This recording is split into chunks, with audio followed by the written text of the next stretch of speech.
Hey, what's going on? It's your boy Luke Man, and I'm back with another video, mostly because I'm excited to test out a little bit of audio gear that I've been hooked up with momentarily. Thanks, Dad. Appreciate that. You're the man. But yeah, of course I want to talk about hand synchronization. So I did a little survey, and by the way, if you take my free course, Alternate Picking Mastery, there's a link for that in the description. You are more than welcome to also fill out the survey, because I'm just kind of curious what it is guitar players want. You know, I want to deliver to you the best product possible. So I'm trying to get in your head and see what problems people are dealing with most. But so far, feedback has been that you want help with hand synchronization. And it's funny because if y'all would just take the free course, Alternate Picking Mastery, that's like 80% of the curriculum is syncing up both hands. But yeah, I want to talk today about hand synchronization. And let's get into that right now. So the thing is that we're going to play this instrument that requires two hands. It doesn't mean that you can't isolate one hand and then the other to practice. So that's the first thing I suggest doing. When I work with my clients, a lot of my clients are completely oblivious to the fact that their left hand is nowhere near their right hand. And they're telling me they can't pick fast. You know, so one of the first things I like to do is say, hey, let's play the lick just your left hand, or just legato technique, or just hammer-ons and pull-offs. You know, so if we take a lick that would ascend straight up one string, for instance, little 16th notes.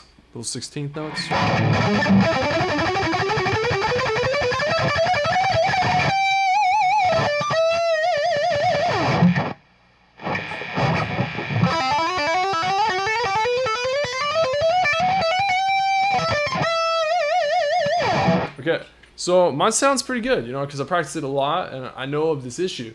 But I guarantee you, yourself, or a lot of guitar players, a lot of people that I work with, it doesn't quite sound like that straight off the bat. So, you know, if we're working with something that ascends on one string, especially this little pattern, which I'll slow it down. Okay, we're going to start at the 5th fret, pull off to the 1st, hammer on to the 3rd, hammer on to the 5th, and then we're going to slide. We really need to dig in and like abuse our pinky, you know, and try to split it open and get like a nice little blood blister, and hopefully even blood to spurt out of the pinky. This is the idea that we're going for. Crush that friggin' B string as you dig in and slide to the 7th fret, okay? Because you want to sustain the note. And what I like to do is I'll pick the G string, I'll hold my pick on top of the G string, and then I'll use my middle finger and I'll grab at the E string. So both surrounding strings are accounted for. There's not going to be any string noise, you know. So I could completely abuse the B string without making any noise from the G or E string.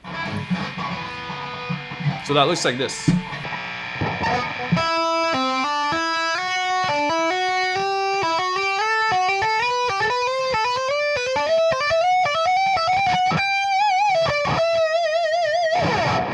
And if you're going, hey dude, like, where'd you find all those extra notes for? It's because I know the G major scale, okay? Because I know the E minor scale. And I also know that those are the exact same thing. That might be a shock to a lot of you casuals, you know? So I'm just saying, if you finish that survey that I'm talking about, it will actually give you access to the entire A minor, C major scale, which is the same thing in another key, you know? But yeah, all you gotta do is finish that survey and it will actually give you access to the whole fretboard. You can look down and know all the notes you're supposed to play in the key of A minor, which is a lot of rock songs, to be honest. All right, so I did that there, and you know, it might take a little bit of time. I recommend using a metronome, getting progressively faster and faster. You know, so although you might start somewhere around here,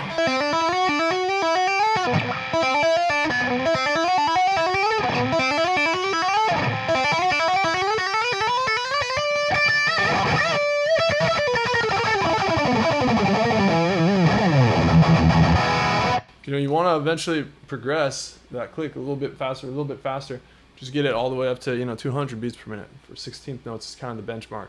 That's where we can start playing the guitar. Before that, all of it was poppycock. Okay?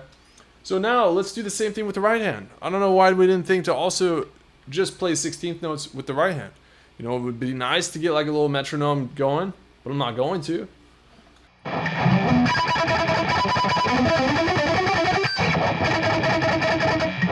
You know, like a lot of people don't know what is the difference between playing 16th notes versus playing triplet feel.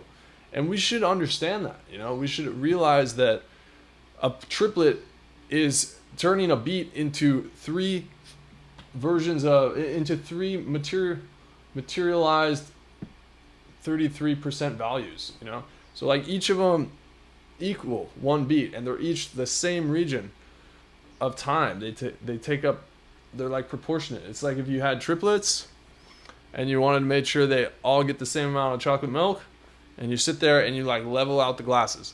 That's what we want to do with our rhythm. A lot of people have a hard time with triplets. It's probably one of the toughest subdivisions to play besides quintuplets or septuplets, you know.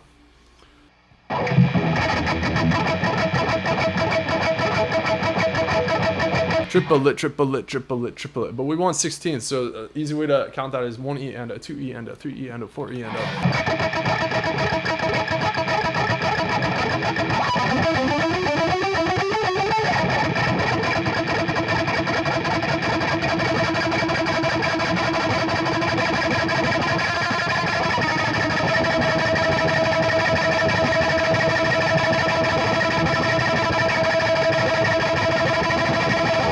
All right, so at some various speeds, you can still hear the nice 25% note values of that full beat, you know, like, you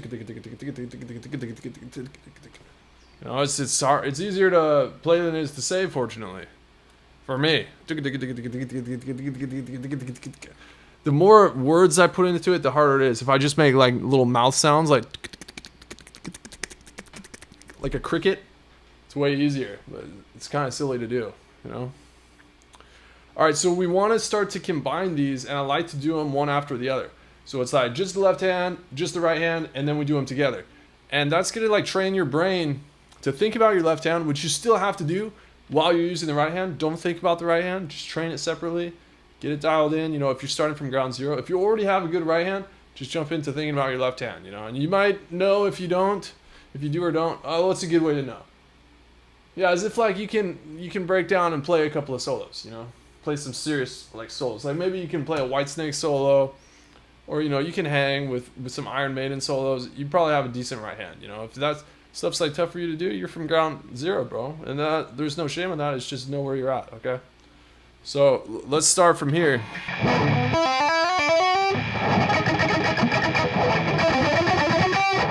And you have a metronome going, so ideally it'll look like click, click, click, click, click, click, click, click, click, click, click, click, click, click, click. All right, so what did I do? I went just my left hand, and then I went just my right hand, and then I went both hands together. And we do this, yeah, at a moderate pace, but then what if we start going up click, click, click, click, click, click, click, click, click, click, click, click, click, click, click, click. You know, we start to progressively bring the metronome faster and faster and faster. And that's how you get into that freaking shred zone.